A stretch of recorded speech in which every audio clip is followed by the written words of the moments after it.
હું આજે તમારી સાથે શેર કરીશ દૂધીમાંથી આજે આપણે બનાવીશું અલગ રીતે અને એટલા ટેસ્ટી ઘરમાં તમારે બધા લોકોને ખૂબ જ પસંદ આવે કે આજે આપણે દૂધીમાંથી કંઈક હેલ્ધી અલગ ખાવું છે તો આજે આપણે બનાવીશું દૂધીમાંથી કંઈક નવો નાસ્તો પણ અલગ રીતે આપણે બનાવીશું તો આપણે દૂધી લીધી છે તો દૂધીને આપણે મિક્સરના ડબ્બામાં ઉમેરી નાખીશું એનામાં આપણે 2 આપે લીલા મરચા ઉમેરીશું એક આપે આદુનો ટુકડો ઉમેરીશું 4 આપે લસણની કલિયા લીધી છે મસાલામાં આપણે 1 ચમચી જેટલો આપણે જીરું લઈશું 1 ચમચી જેટલો આપણે પીસેલા મરચા લઈશું અડધી ચમચી જેટલી આપણે હળદર લઈશું 1 ચમચી જેટલો આપણે દાણા પીસેલા લીધા છે આપણે લીલા દાણા પણ ઉમેરી નાખીશું એનામાં આપણે થોડું પાણી ઉમેરીશું 2 ચમચા લીધા છે આપણે પાણીના એ આપણે પાણી ઉમેરી નાખીશું હવે આપણે એને સારી રીતે ગ્રાઇન્ડ કરી નાખીશું ફ્રેન્ડ્સ આપણે પીસી લીધું છે તમે જોઈ શકો છો હવે એક આપણે કટોરું લઈશું એનામાં આપણે એક ઘઉં લોટ ઉમેરીશું 1 કટોરી જેટલો આપણે ઘઉંનો લોટ ઉમેર્યો છે અને પછી એનામાં આપણે ઉમેરીશું 1 ચમચી જેટલા આપણે ચીલી ફ્લેક્સ ઉમેરીશું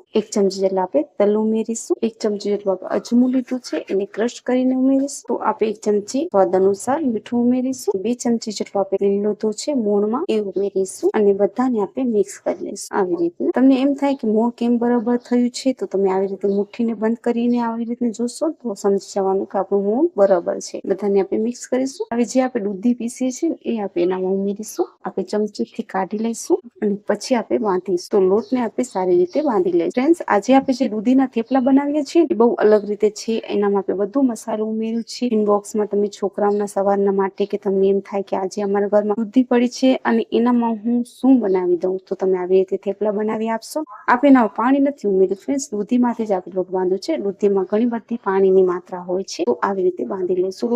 લોટ આપણે બાંધી અને રેસ્ટ કરવા નથી રાખવાનું ફ્રેન્ડ્સ આવી રીતે બાંધી આપે તો હવે એને આપણે બેલી આપણે પાટલા ઉપર આવી રીતે લોટ રાખી લઈશું હવે એને આપણે બેલી લઈશું તો થોડુંક આપણે થોડા લોટમાં આવી રીતે ટીપ કરી નાખ્યું છે અને હવે એને આપણે બેલી લઈશું તો ફ્રેન્ડ્સ આપણે બેલી લીધું છે તમે જોઈ શકો છો તો આપણે આવી રીતે કટ કરી નાખીશું ચાકુની મદદથી આપણે આવી રીતે કટ કરી નાખીશું ફ્રેન્ડ્સ તો આને બરોબર લાગશે કેમ કે આપણે અલગ રીતે આજે બનાવ્યું છે તો થોડુંક ફાટશે આવી રીતે લોટ તો તમે જોઈ શકો છો બિલકુલ તૈયાર થઈ ગયું છે તો હવે એને આપણે શેકી લઈશું સારી રીતે તો ફ્રેન્ડ્સ આપણે તવાને ગરમ કરવા રાખી દીધું છે હવે આપણે પરાઠ શેકી લઈશું હવે એને આપણે શેકી લઈશું એનામાં આપણે 1 ચમચી જેટલું તેલ ઉમેરીશું અને પછી આપણે એક બાજુ સારી રીતે શેકી લઈશું પછી આપણે બીજી બાજુ પલટાવીશું તો ફ્રેન્ડ્સ હવે આપણે બીજી બાજુ એને પલટાવી નાખીશું આવી રીતના તમે જોઈ શકો છો હવે જે આપણે 1 ચમચી જેટલું તેલ ઉમેર્યું છે ને આવી રીતે એને આપણે ફેલાવી નાખીશું અને આવી રીતે આપણે